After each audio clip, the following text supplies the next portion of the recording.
الحمد لله نحمده ونستعينه ونستغفره ونؤمن به ونتوكل عليه ونعوذ بالله من شرور أنفسنا ومن سيئات أعمالنا من يهده الله فلا مضل له ومن يضلله فلا هادي له وأشهد أن لا إله إلا الله وحده لا شريك له وأشهد أن محمدا عبده ورسوله أما بعد فأعوذ بالله من الشيطان الرجيم بسم الله الرحمن الرحيم حاميم والكتاب المبين إنا أنزلناه في ليلة مباركة إنا كنا منذرين فيها يفرق كل أمر حكيم صدق اللہ العظیم۔ میرے انتہائی واجب الاحترام قابل صد احترام بھائیوں، دوستوں اور بزرگوں، اسلامی مہینوں میں شعبان کا جو مہینہ ہے یہ 8واں مہینہ کہلاتا ہے۔ اس کے بعد رمضان المبارک کا مہینہ ہوتا ہے اور اس کے بعد شوال اور پھر ذی قعدہ اور ذی الحجہ۔ یہ مہینہ اس اعتبار سے بڑا ہی بابرکت اور باسعادت مہینہ ہے کہ اس مہینے کے بعد رمضان المبارک کے مہینے کا آغاز ہوتا ہے۔ نبی اکرم صلی اللہ علیہ وسلم دعا پڑھا کرتے تھے۔ امام بیہقی رحمۃ اللہ علیہ نے شعب الایمان میں یہ دعا نقل فرمائی ہے، اللہم بارک لنا فی رجب و شعبان وبلغنا رمضان۔ یا اللہ تو ہمارے رجب کے مہینے میں اور شعبان کے مہینے میں برکت عطا فرما، اور اے اللہ تو ہمیں رمضان کے مہینے تک پہنچا۔ تو آپ صلی اللہ علیہ وسلم رمضان کے آنے سے پہلے ہی ان 2 مہینوں میں برکت کی دعا فرماتے تھے۔ خود نبی اکرم صلی اللہ علیہ وسلم کا معمول یہ تھا کہ آپ رمضان المبارک کے علاوہ جس مہینے میں کثرت سے روزے رکھا کرتے تھے تو وہ یہ شعبان کا مہینہ تھا۔ اس مہینے میں آپ کثرت سے روزے بھی رکھتے اور عبادت بھی فرماتے تھے۔ اس مہینے میں ابھی ایک رات آنے والی ہے جسے شب برات کی رات کہا جاتا ہے۔ وہ 15 شعبان کی رات ہوتی ہے۔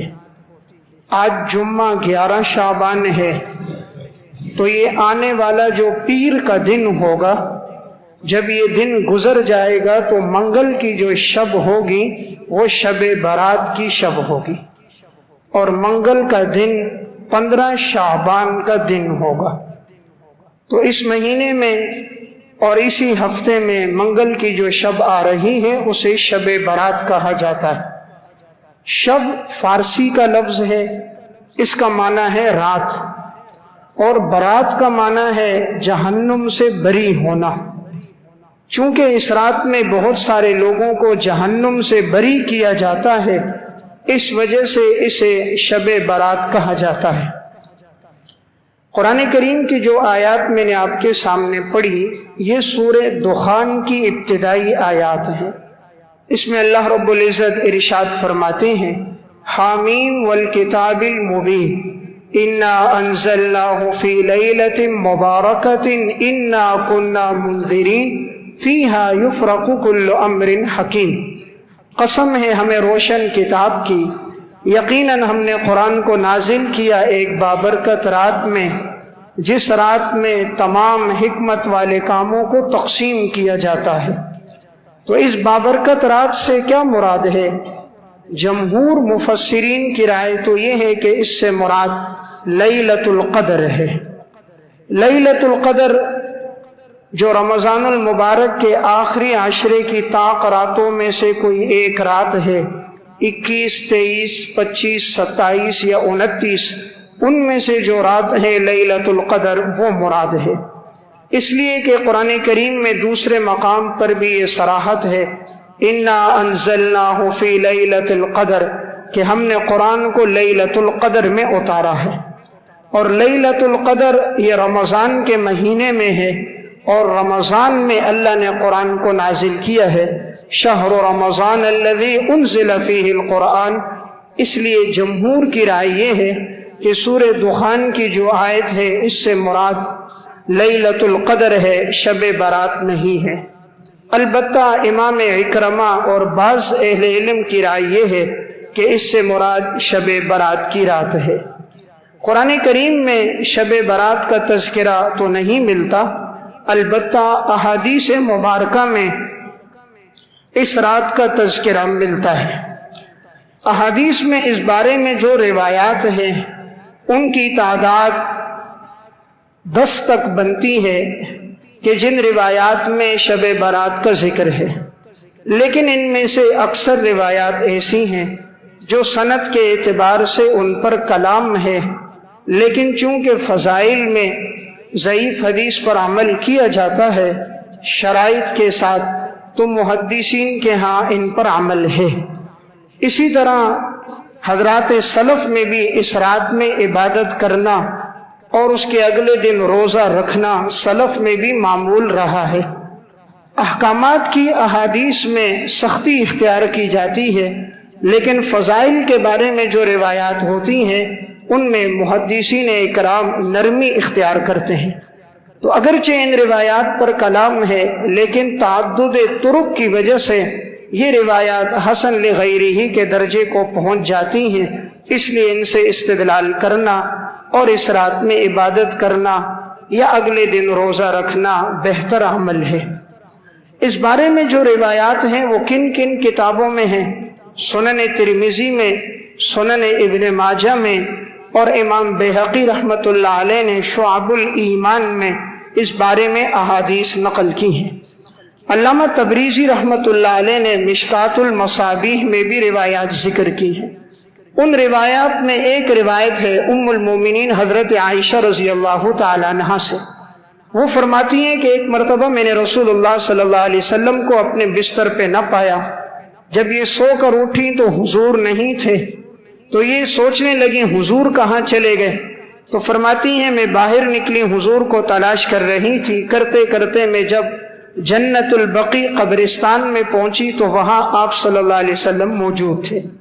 تو آپ صلی اللہ علیہ وسلم نے فرمایا کیا تم یہ سمجھتی ہو کہ اللہ اور اللہ کا رسول تمہارے ساتھ ناانصافی کریں گے؟ یعنی مطلب یہ تھا کہ ایسا نہیں ہے کہ میں تمہاری باری میں کسی اور کے پاس جاؤں گا، تمہاری باری تھی میں تمہارے پاس ہی تھا، لیکن چونکہ آج شب برات کی رات تھی تو حضور جنت البقیع قبرستان میں آئے۔ اس رات آپ صلی اللہ علیہ وسلم نے ان کے لیے دعا فرمائی۔ تو اس سے معلوم ہوتا ہے کہ اس رات حضور قبرستان گئے ہیں، لیکن یہ 23 سال کے دور میں صرف ایک مرتبہ کا واقعہ ہے۔ پورے 23 سالہ دور میں نبی اکرم صلی اللہ علیہ وسلم شب برات میں صرف ایک مرتبہ قبرستان گئے ہیں، اس لیے اگر کوئی زندگی میں ایک دفعہ اس رات میں قبرستان جاتا ہے تو کوئی حرج کی بات نہیں، لیکن اس کو لازم نہ سمجھا جائے اور نہ جانے والے پر نکیر نہ کی جائے اور اس کو فرض اور واجب کا درجہ نہ دیا جائے۔ آپ صلی اللہ علیہ وسلم پورے 23 سالہ دور نبوت میں ایک دفعہ اس رات میں قبرستان گئے ہیں، اس لیے اگر کوئی جانا چاہے تو وہ جا سکتا ہے۔ لیکن بعض لوگ قبرستان اس رات میں جا کر قبروں پہ دیا جلاتے ہیں، چراغ جلاتے ہیں، اس سے بچنا چاہیے، شریعت میں اس کی گنجائش نہیں۔ اسلام نے یہ حکم دیا ہے کہ انسان اگر قبرستان جائے تو مقصد اپنی آخرت کو یاد رکھیں کہ یہ لوگ ہماری طرح انسان تھے، دنیا سے چلے گئے اور میں نے بھی ایک دن دنیا سے جانا ہے اور اپنے اعمال کا میں نے حساب و کتاب دینا ہے، تو وہاں جا کر ان بدعات سے بچنا چاہیے۔ اس لیے بعض لوگ جو چراغاں جلاتے ہیں، چراغ جلانے سے گریز کیا جائے، گویا کہ یہ تو غیروں کا طریقہ ہے، انسان قبر کے اوپر آگ جلا رہا ہے تو اس سے تو بدفعلی نکلتی ہے کہ گویا قبر کے اندر بھی مردے کو آگ میں جلایا جائے، حالانکہ یہ مقصود نہیں، مردے کے ساتھ تو مقصود اللہ اس پہ رحمت کا معاملہ فرمائے۔ تو اس رات میں حضور ایک دفعہ گئے ہیں، اس لیے اگر کوئی اس رات قبرستان جانا چاہے تو جا سکتا ہے، لیکن اسے لازم نہ سمجھے۔ بعض لوگ اس رات میں جا کر قبروں کے اوپر گلاب کے پھول ڈالتے ہیں، اس سے گریز کرنا چاہیے۔ یہ پھول ڈالنا اور اسے لازم سمجھنا یہ بدعت ہے۔ آپ صلی اللہ علیہ وسلم کا پورے دور نبوت 23 سال کا ہے، آپ نے کبھی بھی کسی کی قبر پہ گلاب کے پھول نہیں ڈالے، نہ ہی آپ نے امت کو اس کا حکم دیا، نہ ہی حضرات صحابہ اور سلف میں اس کا رواج رہا۔ آپ صلی اللہ علیہ وسلم کے پورے دور میں ایک مثال ایسی ملتی ہے، صحیح بخاری اور مسلم کی روایت ہے کہ رسول اللہ صلی اللہ علیہ وسلم 2 قبروں کے پاس سے گزرے۔ آپ نے فرمایا ان دونوں قبر والوں کو عذاب ہو رہا ہے، اور کسی بڑے گناہ کی وجہ سے نہیں، یعنی عموماً تم اس کو چھوٹا گناہ سمجھتے ہو، لیکن ان کی وجہ سے ان دونوں کو عذاب ہو رہا ہے۔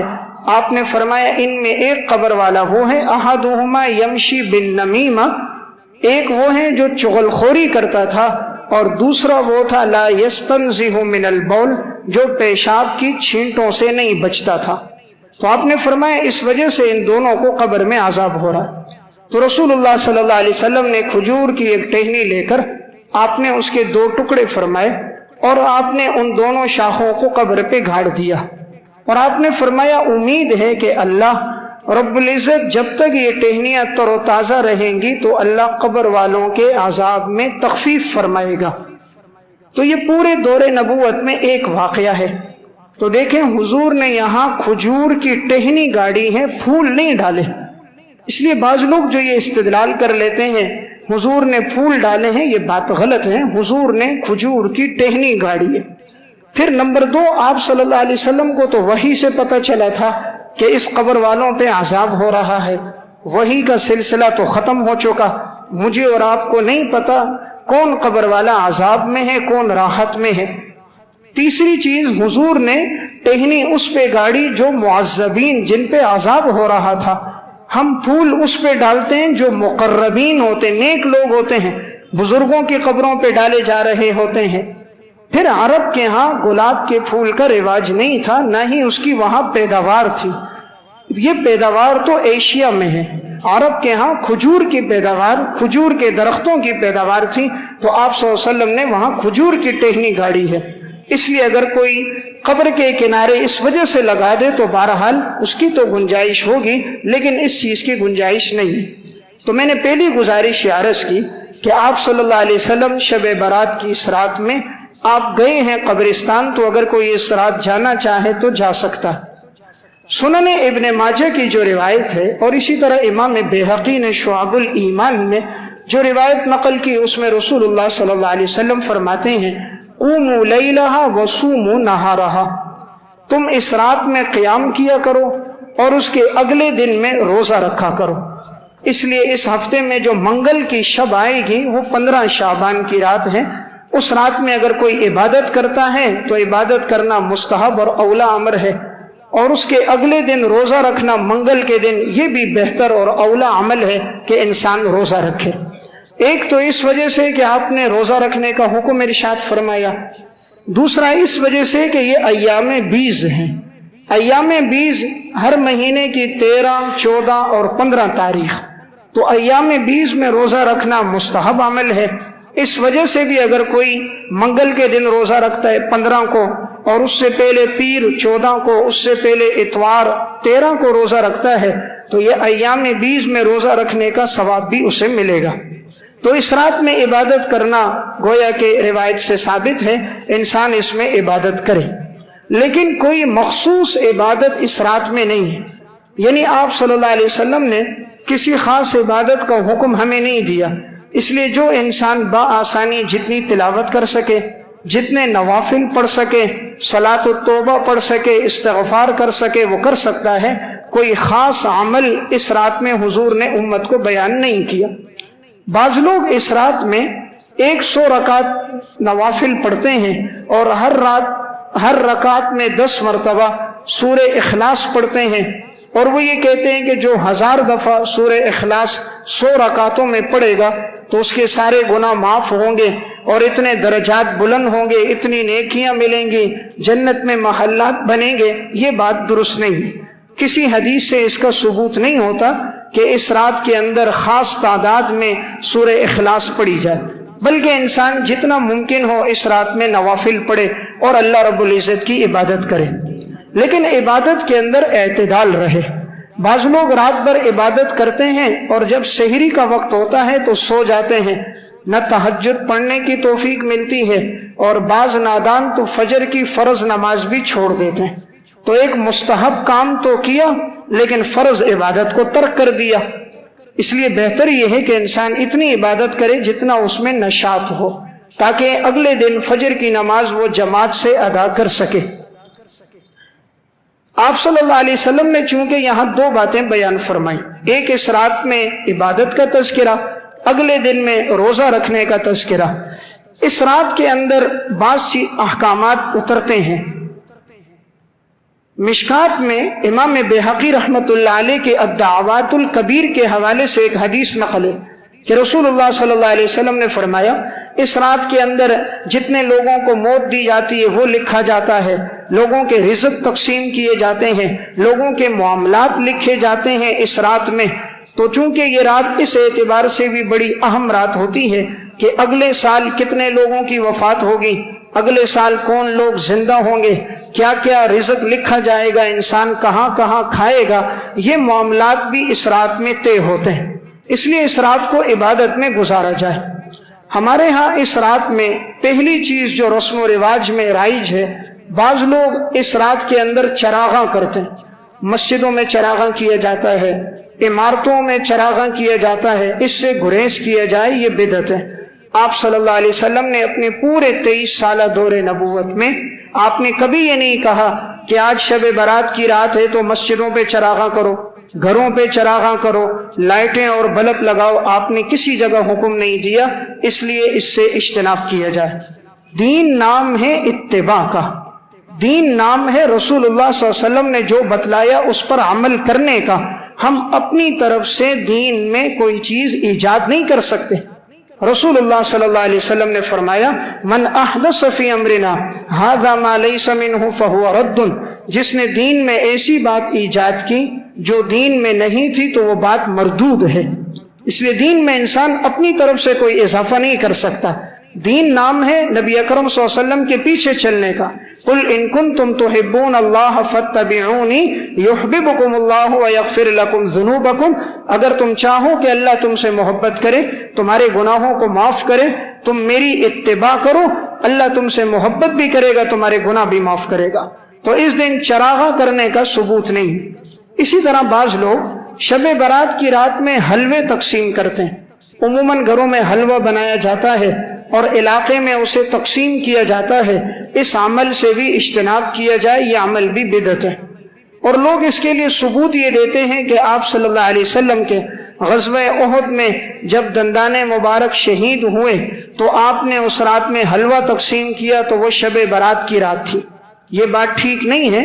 غزوہ احد پیش آیا ہے سن 3 ہجری شوال کے مہینے میں، سن 3 ہجری شوال کے مہینے میں غزوہ احد ہوا ہے، اور شوال کا مہینہ آتا ہے رمضان کے بعد، اور یہ مہینہ ہے شعبان کا۔ شعبان میں غزوہ احد ہوا ہی نہیں ہے۔ جب ہوا ہی نہیں ہے تو حضور کے دندان کیسے شہید ہوئے اور آپ نے حلوہ کیسے تقسیم کیا؟ اس لیے یہ بات ٹھیک نہیں۔ بعض لوگ کہتے ہیں جی اس لیے حلوہ تقسیم ہے کہ حضرت حمزہ شہید ہوئے ہیں اس وجہ سے کر رہے ہیں، تو یہ بات بھی غلط ہے۔ حضرت حمزہ کی شہادت بھی غزوہ احد میں ہوئی ہے، اور احد میں نے عرض کیا کہ سن 3 ہجری شوال میں ہوا ہے، رمضان کے بعد کے مہینے میں، اس مہینے میں نہیں ہوا۔ اس وجہ سے اس دن حلوہ تقسیم کرنا، اس سے گریز کیا جائے۔ حلوہ کھانا حرام نہیں ہے، لیکن دین میں اضافہ کرنا ٹھیک نہیں۔ جو لوگ یہ تقسیم کرتے ہیں وہ اس نیت سے کرتے ہیں کہ اس میں اجر و ثواب ہے، اللہ کے ہاں درجات بلند ہوں گے، تو دین میں انسان اضافہ نہیں کر سکتا۔ جو بات حضور نے بتائی، اللہ نے بتائی، ہم اس پہ عمل کریں گے۔ ہم اپنی طرف سے دین میں پیوندکاری نہیں کر سکتے۔ ایک بات یاد رکھیں، شریعت میں جو چیز مطلق ہے اسے جو مقید کرے گا وہ بدعت ہے۔ عام کو خاص کرنا، خاص کو عام کرنا بدعت ہوتا ہے۔ مثلاً اب بیت اللہ کا طواف خاص ہے، شریعت نے حکم دیا ہے بیت اللہ کا طواف کرو، اب یہ بیت اللہ کے ساتھ خانہ کعبہ کے ساتھ خاص ہے، اب کوئی آئے اس مسجد کا طواف شروع کر دے، بولے بھائی کیوں کر رہا ہے؟ کہا جی بیت اللہ کا معنی اللہ کا گھر، اور یہ بھی تو مسجد خدا کا گھر ہے، تو جب اس کا طواف ہے تو میں اس کا بھی طواف کروں گا، تو یہ کام بدعت ہوگا، اس لیے کہ وہ طواف اس کے ساتھ خاص ہے بیت اللہ کے ساتھ، اس کے علاوہ کسی گھر کا طواف نہیں، تو خاص کو عام کرنا بھی بدعت ہے۔ اسی طرح جو چیز عام ہو اس کو خاص کرنا بھی بدعت ہے۔ شریعت نے کہا تم ایصال ثواب کرو مردوں کے لیے جب چاہو، 30ویں دن ہو، 10ویں دن ہو، 11ویں دن ہو، 39ویں دن ہو، لیکن اب اگر کوئی خاص کرتا ہے کہ ہم مردوں کو ایصال ثواب صرف 30ویں میں کریں گے، صرف 40ویں میں کریں گے، پورے 1 سال کے بعد کریں گے، تو یہ عام کو خاص کرنا بدعت ہے۔ جب شریعت نے اس کو عام رکھا ہے کہ تم جس دن چاہو کرو، ہر دن اللہ کی طرف سے ہے، ہر دن کو میرے رب نے پیدا کیا، اور رب نے اس کی تخصیص نہیں کی، آپ کے پیغمبر نے تخصیص نہیں کی، اس لیے ایصال ثواب ہر دن ہو سکتا ہے۔ اسی طرح اگر کوئی اللہ کے نام پہ بریانی یا حلوہ تقسیم کرے وہ ہر دن کر سکتا ہے، اس کے لیے شب برات کا انتظار کرنا اور اس رات میں ہی تقسیم کرنا یہ ٹھیک نہیں ہے۔ ہمیں رسم و رواج پہ نہیں چلنا، ہمیں اللہ اور اللہ کے رسول کے طریقے پہ چلنا۔ ہم نے دیکھنا ہے کہ پیغمبر صلی اللہ علیہ وسلم نے ہمیں کیا تعلیمات دی۔ اسی طرح بعض لوگ اس رات میں پٹاخے ہیں اور اس رات کے اندر آتش بازی کرتے ہیں، ہزاروں روپے اس میں ضائع ہو جاتے ہیں، اس سے بھی بچا جائے، اس لیے کہ اس میں ایذائے مسلم ہے۔ ایک تو انسان کے مال کا ضیاع ہے کہ ہزاروں روپے اس میں ضائع کر رہا ہے جس کا ثواب کوئی نہیں، اور الٹا مسلمان کو تکلیف دینا ایک گناہ کا کام ہے۔ کتنے بچے گھروں میں سوئے ہوتے ہیں، بچوں کو تکلیف ہوتی ہے، بوڑھوں کو ہوتی ہے، بیماروں کو تکلیف ہوتی ہے، شریعت مسلمان کو تکلیف دینے کی اجازت نہیں دیتی۔ فقہاء کرام نے مسئلہ لکھا ہے، حجر اسود کا بوسہ دینا مسنون عمل ہے، آپ صلی اللہ علیہ وسلم نے بوسہ دیا، اور یہ وہ پتھر ہے جو جنت سے آیا ہے اور جس کو چھونے سے گناہ معاف ہوتے ہیں، اور نبی اکرم صلی اللہ علیہ وسلم نے اپنے ہاتھوں سے بیت اللہ میں نصب کیا۔ لیکن اگر اس پتھر کو چھونے کے لیے، بوسہ لینے کے لیے اگر انسان آگے بڑھتا ہے، دوسروں کو دھکے دیتا ہے، کوہنیاں مارتا ہے اور اپنا راستہ آگے بناتا ہے، تو بجائے ثواب کے الٹا گناہگار ہوگا۔ اس لیے گناہگار ہوگا، یہ مسلمان کو تکلیف دے رہا ہے، تو اسلام ایذائے مسلم کی اجازت نہیں دیتا۔ اب جو اس رات کے اندر آتش بازی کرتے ہیں وہ دوسروں کو تکلیف دے رہے ہیں، ایذائے مسلم میں اس کی اجازت نہیں۔ فقہاء نے مسئلہ لکھا ہے، اگر ایک آدمی کے جسم سے بدبو آ رہی ہے، تعفن اٹھ رہا ہے، جسم پہ دانے ہیں، پیپ بہ رہی ہے، خون بہ رہا ہے، جس سے دوسرے لوگوں کو کے لیے کھڑا ہونا مشکل ہے، ایسے آدمی کو چاہیے اپنی نماز گھر پہ پڑھے، مسجد میں نہ آئے تاکہ لوگوں کی وہ اذیت دینے کا سبب نہ بنے۔ تو اس سے معلوم ہوتا ہے ایذائے مسلم جائز نہیں ہے۔ آپ صلی اللہ علیہ وسلم فرما رہے ہیں جب تم مسجد آؤ تم کچا پیاز کھا کے نہ آؤ، آپ فرما رہے ہیں تم کچا لہسن کھا کے نہ آؤ، اس لیے کہ تمہارے منہ سے بدبو آئے گی اور جو فرشتے ہیں ان کو تکلیف پہنچے گی۔ تو آپ نے پیاز ایک حلال چیز ہے، لہسن ایک حلال چیز ہے، لیکن فرشتوں کو، ساتھ والے مسلمانوں کو تکلیف کا ذریعہ بنے تو حلال چیز کھانا بھی ٹھیک نہیں۔ اور یہ آتش بازی کرنا یہ تو ہے ہی حرام، پیسے کا ضیاع ہے، مال کا ضیاع ہے۔ اس میں ماضی کے کتنے واقعات موجود ہیں، کتنے لوگوں کے گھر جل گئے، کتنے کو جسم جل گئے، کتنوں کے کپڑے جل گئے، اس لیے اس سے بھی انسان اپنے آپ کو بچائے کرے۔ بعض لوگ اس رات میں صلاۃ التسبیح کی نماز جماعت سے پڑھتے ہیں، تو یاد رکھیں جماعت کے ساتھ نفل نماز نہیں ہوتی، نفل نماز انفرادی پڑھی جاتی ہے، اکیلے انسان پڑھے گا، جماعت کے ساتھ نہیں ہے۔ جماعت کے ساتھ وہ نمازیں جن کا شریعت میں ثبوت ہے، جیسے فرض نمازیں ہیں، تراویح کی نماز ہے، صلاۃ الکسوف کی نماز ہے، جنازے کی نماز ہے، عیدین کی نماز ہے، یہ وہ نمازیں ہیں جن کا ثبوت شریعت میں جماعت سے ہے۔ اس کے علاوہ جو نمازیں ہیں جیسے تحیۃ المسجد ہے، تحیۃ الوضو ہے، صلاۃ الحاجہ ہے، صلاۃ التسبیح ہے، یہ سب وہ نمازیں جو انسان اکیلے ادا کرے گا، یہ انفرادی ہیں، اس میں جماعت نہیں۔ تو اگر اللہ تعالیٰ کسی کو توفیق دے تو اس رات میں صلاۃ التسبیح کی نماز بھی پڑھے، اس نماز کی بہت زیادہ فضیلت حدیث میں آئی ہے۔ آپ صلی اللہ علیہ وسلم نے اپنے چچا حضرت عباس سے فرمایا تھا، چچا جان یہ نماز تم روزانہ پڑھو، روزانہ نہ ہو تو ہفتے میں ہفتے میں نہ ہو تو مہینے میں، مہینے میں نہ ہو تو سال میں، سال میں نہ ہو تو زندگی میں ایک دفعہ ضرور پڑھو۔ اس نماز میں 300 دفعہ کلمات پڑھے جاتے ہیں، سبحان اللہ والحمد للہ ولا الہ الا اللہ واللہ اکبر، ہر رکعت میں 75 دفعہ۔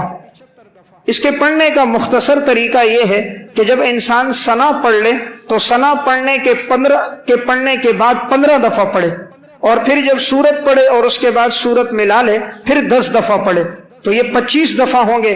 پھر رکوع میں 10 دفعہ، پھر رکوع سے اٹھ کر 10 دفعہ، پھر پہلے سجدے میں 10 دفعہ، پھر پہلے سجدے سے بیٹھ کر اس میں 10 دفعہ، پھر دوسرے سجدے میں 10 دفعہ، تو یہ ایک رکعت میں 75 دفعہ ہوں گے۔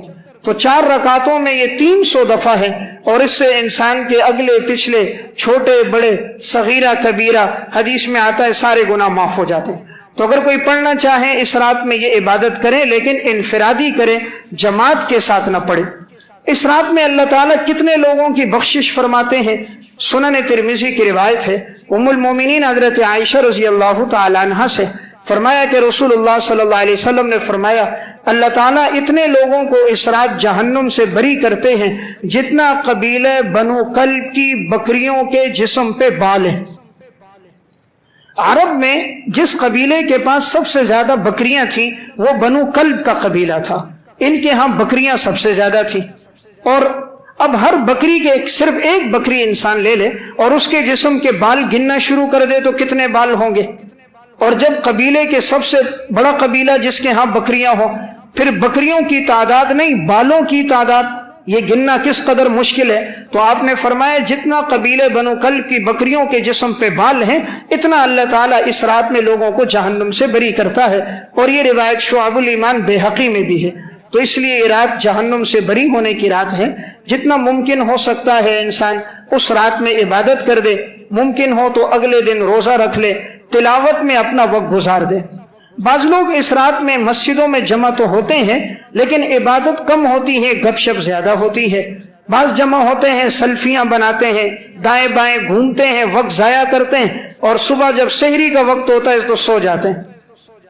نفل عبادت میں اصل یہ کہ وہ گھر میں ادا کی جائے، نوافل کو اصل گھر میں انسان پڑھے۔ فرض نماز کے لیے جماعت کا حکم ہے، تو اس رات میں جتنی عبادت کرنی ہے گھر میں کی جائے۔ حدیث میں بھی آتا ہے اپنے گھروں کو قبرستان نہ بناؤ، یعنی گھروں کے اندر عبادت کا حصہ رکھا جائے، گھر میں انسان کرے تاکہ بیوی بچے بھی دیکھ کر وہ بھی عبادت کو اپنانا شروع کریں۔ بڑے افسوس کی بات ہے ہمارے گھر میں ہر قسم کا روم ہوگا، ڈرائنگ روم الگ ہوگا، کھانے کے لیے روم الگ ہوگا، ٹیلی ویژن کے لیے روم الگ ہوگا، مہمانوں کے لیے الگ کمرہ ہوگا، عبادت کے لیے کوئی کمرہ ہمارے گھروں میں نہیں ہوتا۔ 240 گز کا مکان ہوگا، 480 گز کا ہوگا، ہر چیز کے لیے کمرہ بنایا، ٹیلی ویژن دیکھنے کی جگہ یہ، کھانے کی جگہ یہ، لیکن اس مسلمان نے اپنے گھر میں خدا کی عبادت کے لیے کمرہ کوئی نہیں بنایا۔ دیہاتوں میں آپ چلے جاؤ، چھوٹی سی جگہ ہوتی ہے لیکن ہر گھر میں عبادت کی جگہ سب سے پہلے بنائی جاتی ہے کہ یہ ہماری مسجد کی جگہ ہے، یہ عبادت کی جگہ ہے۔ اب میں سفر پہ گیا، مختلف علاقوں میں گیا، 4 سدہ میں، شب قدر، مردان، بنیر، تو بعض ساتھی کھانے کے لیے اصرار کرتے، تو جب جانا ہوتا پتہ چلتا جی یہ جو جگہ یہ ہماری عبادت کی جگہ ہے۔ الحمدللہ اس میں انہوں نے صفیں بچھائی ہوتی، قرآن پڑھے ہوئے ہوتے، تسبیحات رکھی ہوئی ہوتی، بچے بھی وہاں عبادت کرتے، عورتیں بھی عبادت کرتی۔ تو جب گھروں میں ایسی جگہ ہوگی تو عبادت کا شوق بھی پیدا ہوگا، اور جب ٹیلی ویژن 22 انچ کا لگا ہوگا کمرے میں تو پھر بچے وہی دیکھیں گے۔ تو بہرحال اس رات میں بہتر یہ ہے کہ جتنا ممکن ہو انسان عبادت کرے۔ اب اس رات میں سب کی مغفرت ہے لیکن بعض لوگ ایسے ہیں جن کی مغفرت نہیں۔ حدیث میں چند لوگوں کا تذکرہ آیا، اب وہ کون لوگ ہیں کہ جن کی اس بخشش والی رات میں بھی مغفرت نہیں ہوگی؟ ان میں سب سے پہلا انسان وہ ہوگا جو قاتل نفس ہے، کسی انسان کو ناحق قتل کرنے والا ہے۔ تو جو کسی انسان کو ناحق قتل کرے گا اس رات میں اس کی مغفرت نہیں ہوگی۔ ناحق قتل کرنا بہت بڑا گناہ ہے۔ قرآن کریم میں وَمَن يَقْتُلْ مُؤْمِنًا مُتَعَمِّدًا فَجَزَاؤُهُ جَهَنَّمُ خَالِدًا فِيهَا غَضِبَ اللَّهُ عَلَيْهِ وَلَعَنَهُ وَأَعَدَّ لَهُ عَذَابًا عَظِيمًا۔ جو کسی کو ناحق قتل کرے مسلمان کو، اس پہ اللہ کا غضب ہے، اللہ کی لعنت ہے، وہ جہنم میں رہے گا اور ہمیشہ کے لیے رہے گا۔ تو پہلا انسان ہے قاتل۔ دوسرا آدمی جس کی بخشش نہیں ہوتی وہ ہے مشاہن۔ مشاہن کہتے ہیں اپنے دل میں کسی مسلمان کے لیے کینہ اور نفرت رکھنا. تو اگر کوئی آدمی اپنے دل میں کسی مسلمان کے لیے بغض رکھتا ہے، نفرت رکھتا ہے، تو اس رات میں اس کے لیے مغفرت نہیں. اس لیے انسان کوشش کرے